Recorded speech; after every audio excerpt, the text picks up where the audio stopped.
दोस्तों, Indian railway finance corporation limited यानी IRFC की बात करें, स्टॉक के अंदर आज बहुत ही ज़बरदस्त लगभग 4% के आसपास की तेजी बनी थी, लेकिन उसके बाद में प्रॉफिट बुकिंग शुरू हुई और स्टॉक थोड़ा सा आपको दबाव में दिखाई देगा, लेकिन अभी भी अच्छी खासी तेजी बनी हुई है। यानी अभी भी यहाँ पे खरीदारी हो रही है, जबकि बाजार में गिरावट का दौर शुरू है। बीएसई सेंसेक्स काफ़ी दबाव है। पिछले 2-3 ट्रेडिंग सेशन से जो तेजी का दौर शुरू हुआ था, अब यहाँ पे उस पर थोड़ी सी आपको लगाम लगती हुई दिखाई देगी, क्योंकि लोग यहाँ पे प्रॉफिट बुकिंग करना पसंद कर रहे हैं। तो यहाँ पे आप देख सकते हो कि आरवीएनएल में तो आज अपर सर्किट लग गया। इसके पीछे एक बड़ी अपडेट है। साथ में यहाँ पे रेलवेज को लेकर कुछ बड़ी अपडेट निकल के आए, जिनको हम डिस्कस करने वाले। और ये आरवीएनएल और आईआरएफसी, ये दो ऐसे स्टॉक है जो आने वाले समय में बड़े मल्टीबैगर बन सकते हैं। पिछले दिनों वैसे इन्होंने मल्टीबैगर रिटर्न ऑलरेडी दिया है, लोगों को काफ़ी शानदार रिटर्न देके मालामाल कर दिया है, लेकिन ऊपर के लेवल से काफ़ी ज़्यादा करेक्ट भी हो चुके हैं। क्या इस समय इन स्टॉक में एंट्री करनी चाहिए? क्या बजट के पहले इनमें धमाका हो सकता है? इन सारी बातों को समझेंगे इस वीडियो के माध्यम से। सबसे पहले अगर हम बाजार की बात करें, बीएसई सेंसेक्स की बात करें, तो अभी फिलहाल आपको कारोबार फ्लैट होता हुआ दिखाई देगा। बिल्कुल यहाँ पे कोई भी अपडाउन नहीं है। 60,926 के स्तर पे बीएसई सेंसेक्स है और कल की क्लोजिंग भी लगभग इधर ही थी। यानी आप देख सकते हो कि दोनों तरफ का दबाव है। एक तरफ यहाँ पे प्रॉफिट बुकिंग भी हावी हो रही है, लेकिन कुछ यहाँ पे अच्छी खासी खरीदारी भी हो रही है। वैसे इस समय बाजार में एफआई नदारद है। एफआई फिलहाल इस समय वैकेशन के मोड पे चले गए हैं और वो वापस जनवरी में ही आएंगे। तब तक यहाँ पे देखेंगे तो हमारे बड़े फंड हाउस यहाँ पे कुछ आपको एक्टिविटी करते दिखाई देंगे, और बाकी का जो है सारा का सारा दारोमदार यहाँ पे जनरल पब्लिक के आसपास है। अब यहाँ पे अगर हम आईआरएफसी की बात करें, तो स्टॉक की शुरुआत 32.15 पर हुई, यानी पॉजिटिव शुरुआत हुई, क्योंकि कल की क्लोजिंग 32.10 के आसपास थी। और जो लो बना है वो 31.55 का, यानी इंट्राडे में हमने यहाँ पे गिरावट भी देखने को मिली हमें। और जो हाई है वो 33.20 का है, यानी काफ़ी शानदार तेज़ी देखने को मिली, लगभग 3-4% की। अभी फिलहाल 3 बजे के आसपास 32.65 के आसपास ट्रेड करता हुआ दिखाई देगा। आईआरएफसी का स्टॉक 1.71% की अभी भी फिलहाल अच्छी तेज़ी है, जबकि बाजार में आज इतनी बड़ी तेज़ी का वातावरण नहीं बन रहा है। पिछले 6 महीने में स्टॉक ने लोगों को मालामाल किया है। स्टॉक 19.65 तक चला गया था, काफ़ी ज़्यादा इसमें गिरावट हुई थी, यानी इसने 20 के स्तर को भी तोड़ा था, जो एक तरह से वीकनेस सिग्नल था। लोगों को लग रहा था कि अभी बहुत ज़्यादा टूटेगा, लेकिन वापस इसने बाउंस बैक भी दिया और पिछले 6 महीने में इसने 66% का ज़बरदस्त रिटर्न भी दिया है। लेकिन आपको ये भी पता होगा ये स्टॉक ऑलरेडी पहले 37 तक भी जाके आ चुका है। ऊपर के लेवल से काफ़ी ज़्यादा प्रॉफिट बुकिंग की वजह से करेक्शन भी हो चुका है। वॉल्यूम में अच्छी खासी बढ़ोतरी हुई है। देख सकते हो पिछले 1 महीने पहले इसका 15 करोड़ का वॉल्यूम था, 3 करोड़ की डिलीवरी उठाई गई थी। 1 वीक पहले 14 करोड़ का वॉल्यूम था, 3 करोड़ की डिलीवरी उठाई गई थी। और कल 10 करोड़ का वॉल्यूम होता है, 2 करोड़ की डिलीवरी उठाई गई थी। आज भी 3 बजे के पहले ही 9 करोड़ का वॉल्यूम हो चुका है, लेकिन ये समझ सकते हो अभी बाजार शुरू है तो वॉल्यूम कल जितना तो आराम से हो ही जाएगा।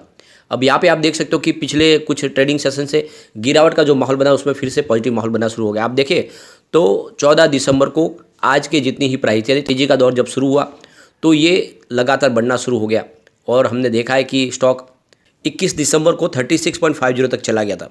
उसके बाद आप देख सकते हो कि धीरे धीरे इसमें फिर से प्रॉफिट बुकिंग की वजह से स्टॉक नीचे आने लगा, और 26 दिसंबर को तो बाजार में भयंकर गिरावट शुरू हुई, और इस वजह से स्टॉक ने 28 का लो भी बनाया। लेकिन उसके बाद में फिर से स्टॉक ने अच्छा खासा बाउंस बैक दिया, और ये 28 का स्टॉक 33 तक चला गया आज वापस। और आप ये समझ ही सकते हो कि स्टॉक के अंदर पॉजिटिव माहौल बना हुआ है, और मैंने आपको 28 के आसपास ही खरीदारी की सलाह दी थी, और बिल्कुल वहीं से स्टॉक ने बाउंस बैक दिया है। तो ये तो आप समझ सकते हो कि जो एंट्री पॉइंट हमने जो सजेस्ट किया था, बिल्कुल वहीं से स्टॉक ने अपना फिर से बाउंस बैक दिखाया, और ये स्टॉक आगे जाके अब कमाल करने को तैयार है, क्योंकि करेक्शन काफ़ी ज़्यादा हो चुका है। यहाँ पे अगर देखें तो इससे पहले स्टॉक ने 37 की हाई भी बनाई थी, और वो थी 30 नवंबर को। 30 नवंबर को इसने 37 का हाई बनाया। उसके बाद में फिर से प्रॉफिट बुकिंग शुरू हुई और स्टॉक थोड़ा सा नीचे आया, और उसके बाद देखें तो अभी फिलहाल 28 का इसने लो बना के अब ऊपर की तरफ बढ़ने को तैयार हो चुका है, और इस समय आप इसमें दाव लगा सकते हैं। अब जैसे कि आज हमने स्टॉक के अंदर 4% की अप मूव भी देखी, स्टॉक के अंदर पॉजिटिव माहौल बनना शुरू हो गया है। तो मार्केट एक्सपर्ट अमरीश बलीगा का कहना है कि जैसे तक पॉजिटिव माहौल दिखना शुरू हुआ, स्टॉक आने वाले समय कुछ दिन के अंदर ही हमें 35 से 36 पे जाता हुआ फिर से दिखाई दे सकता है। यानी इस समय हमें स्टॉक में निवेश करना चाहिए। बजट के पहले ही आपको 36 जाता हुआ दिखाई दे सकता है वापस। वैसे 37 इसकी पुरानी हाई थी।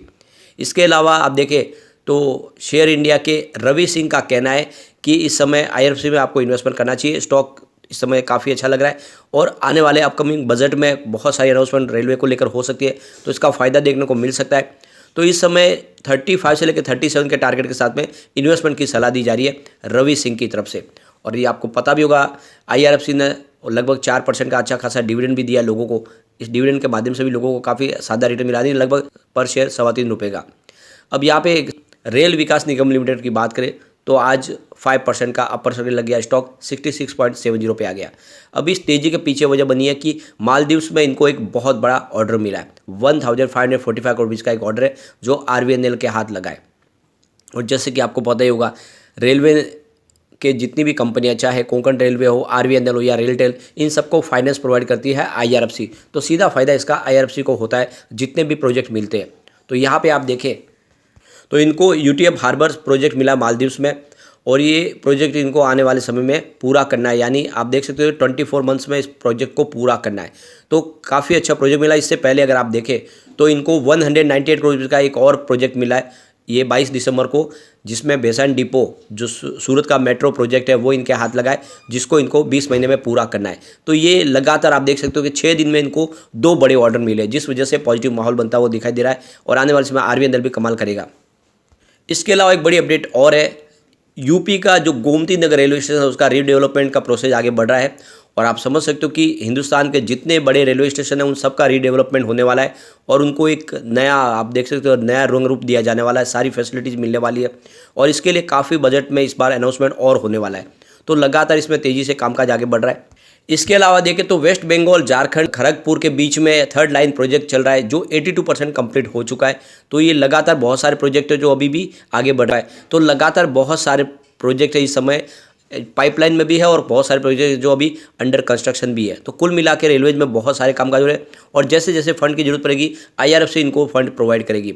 यहाँ पे जो बड़ी अपडेट ये भी है कि इस बार जो फाइनेंशियल 2024 का बजट होगा उसमें रेलवे के बजट में 30% बढ़ाया जा सकता है, यानी इसका जो बजट की साइज है उसमें 30% का इजाफा किया जाएगा। यदि कुल मिला के देखें तो सरकार ने अपनी तरफ से ठान लिया कि रेलवे में बहुत सारी क्रांतिकारी रिवॉल्यूशन लाने हैं। तो ये समझ सकते हो इसके लिए बजट की जरूरत पड़ेगी, और सरकार ने अपनी तरफ से इसमें 30% इजाफा करने के सिग्नल दे दिए, यानी कुल मिला के IRFC का काम बहुत ज़्यादा बढ़ने वाला है। तो ये समझ सकते हो कि ये मौका है आपको IRFC में इस समय इन्वेस्टमेंट करने का। पिछले 1 साल में अगर इसकी परफॉर्मेंस देखें तो आपको काफ़ी शानदार आंकड़े दिखाई देंगे। अगर रेवेन्यू की बात करें तो सितंबर 2021 में 4690 करोड़ रुपीज़ के आसपास था, जो सितंबर 2022 में बढ़ के 5810 करोड़ रुपीज़ के आसपास पहुंच गया। तो बहुत ही शानदार रेवेन्यू बढ़ा है। इसके अलावा कंपनी के प्रॉफिट की बात करें तो सितंबर 2021 में 1501 करोड़ रुपीज़ के आसपास जो प्रॉफिट था वो सितंबर 2022 में बढ़ के 1714 करोड़ रुपीज़ के आसपास पहुंच गया, और लगातार बढ़ रहा है। तो प्रॉफिट और रेवेन्यू दोनों ही कंपनी का बढ़ रहा है। ऐसे में आपको जरूर निवेश करना चाहिए IRFC में और RVNL में। दोनों स्टॉक आने वाले समय आपको मालामाल कर सकते हैं। कम्युनिटी सेंटिमेंट स्टॉक के साथ बना हुआ आप देख सकते हो।